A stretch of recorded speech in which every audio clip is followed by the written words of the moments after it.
The objective of an assist or rescue near the surface of the water is to quickly create and maintain effective support for the victim while moving the victim to safety.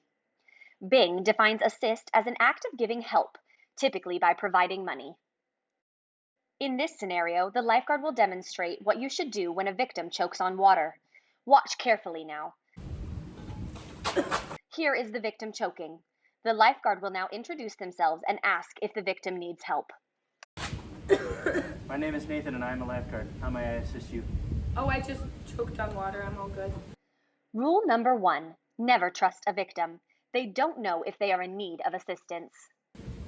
Now the lifeguard will tweet his whistle 1 time to indicate a low-risk rescue and carefully put the tube under the armpits of the victim. Once they feel safe and secure, the lifeguard will slowly move them to safety. In this scenario, the lifeguard will demonstrate a spilled water assist. Remember, the goal is to be able to effectively get the victim out of the water and in a safe space. Once again, the lifeguard must introduce themselves to the victim. Hi, my name is Sophie. Do you need help? I'm a lifeguard. No, I just spilled some water. I don't need your help.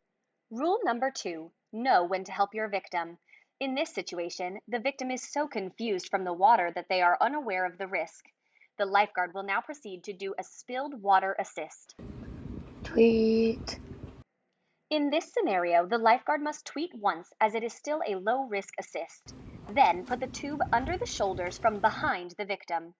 Then the lifeguard will put their arm over the tube and the victim's arm, like so, in order to prevent the victim from falling off the tube until they can get to safety. Oh my God. In cases where the lifeguard is farther away from the victim or the victim cannot be reached by using a lifeguard tube, the lifeguard should use a life hook or a ring buoy. A life hook is helpful when the victim is close but needs more support than a tube will provide. And a ring buoy is more helpful in cases where the victim is far away from the lifeguard but not in a deathly situation. In this situation, the victim is a victim of dirty shoe syndrome. She will need immediate assistance from the lifeguard, but the lifeguard is too far away to be able to reach her in a timely manner.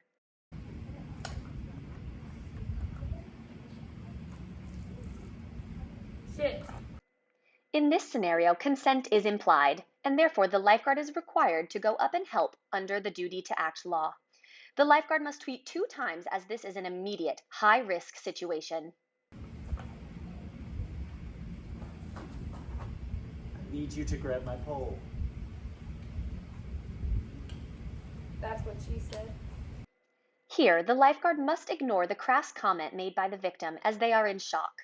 For proper etiquette, the lifeguard will proceed to bend their back leg for more support and thrust their arms forward in a bow-like position in order to push the life hook as far as they can in a safe and controlled manner.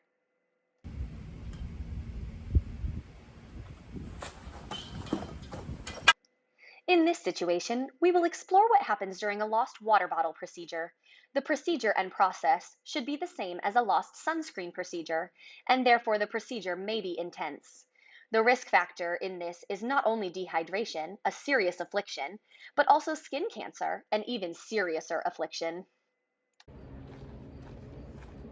Hey man, have you seen my water bottle? I think I lost it around here. This is an incredibly high-risk situation. In this case, the procedure would be to make the loudest noise possible.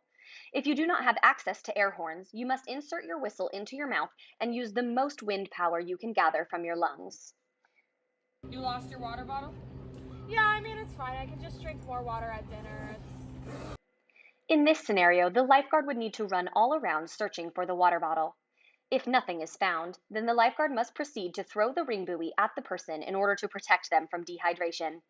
A good ring buoy toss should be lengthy and thrown in the same way you would toss a bowling ball, underarm and firm.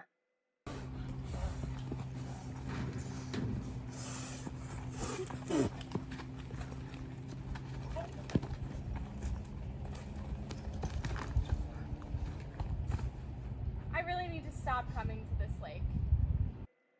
Now let's look at the same procedure for lost sunscreen, but with 2 guards. In this instance, there will be 2 guards on duty.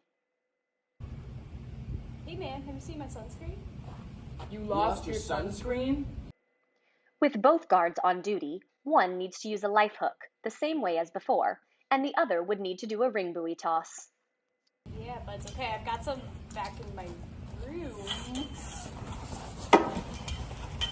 It is vital that the lifeguards work in tandem and as a team.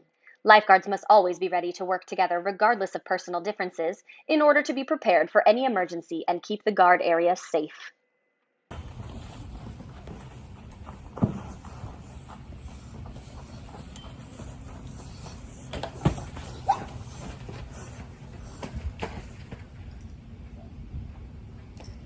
For the last section, we are going to be discussing how to perform one type of rescue. Wikipedia defines a rescue as responsive operations that usually involve the saving of life or the urgent treatment of injuries after an accident or a dangerous situation. In this tutorial video, the rescue is the most dangerous of all of the assists.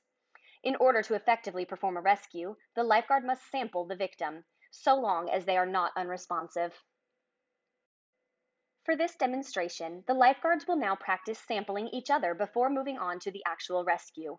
SAMPLE is an acronym. It stands for signs and symptoms, allergies, medications, past medical history, last oral intake, and events that led to the rescue. Tell me your signs and symptoms. I hurt. Tell me what you're allergic to. Peanuts. Tell me what medications you're on. Prozac and Adderall. Tell me your past medical history. I lost my leg once. It grew back. Tell me your last oral intake. Peanuts. Tell me the events that led up to you needing a rescue.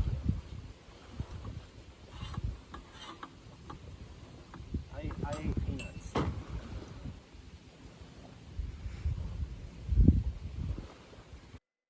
Please pause this video and sample the person sitting next to you.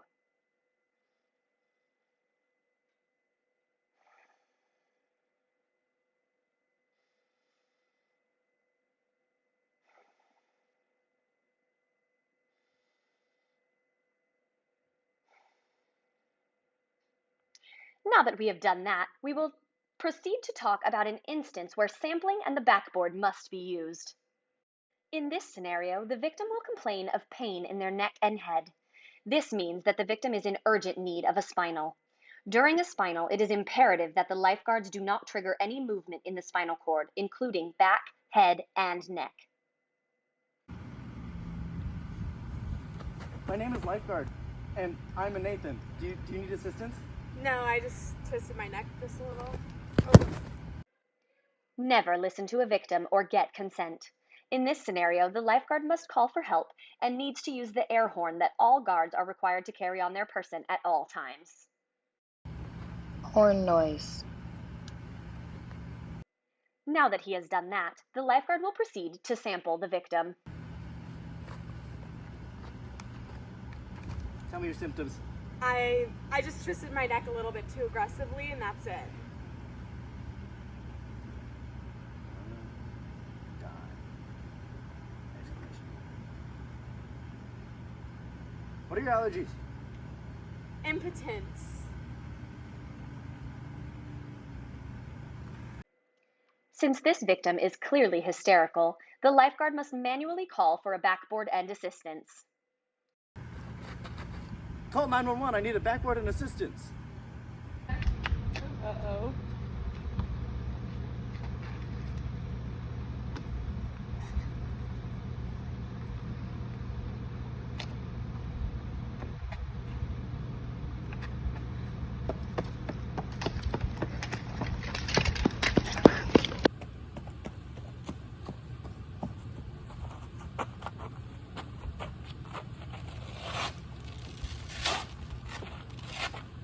In order to effectively set up a backboard, the guards must make sure that the head does not move with the overhead arm hold and place the backboard behind the victim. You ready? Now the guards will proceed to raise the victim's arms to place the straps over the tits and under the pits. Stay.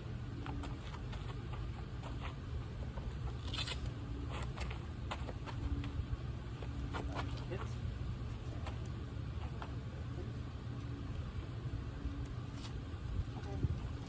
We're gonna put on earmuffs. Now that the lifeguards have effectively secured the backboard, they must efficiently secure the head to the board.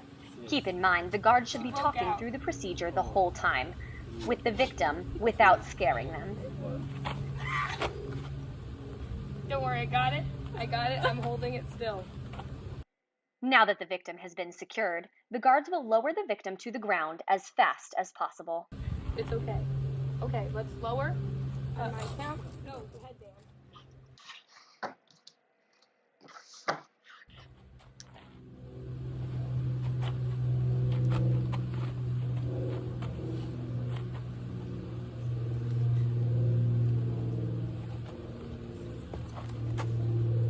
All right, let's lower. Ready? 1, 2, 3.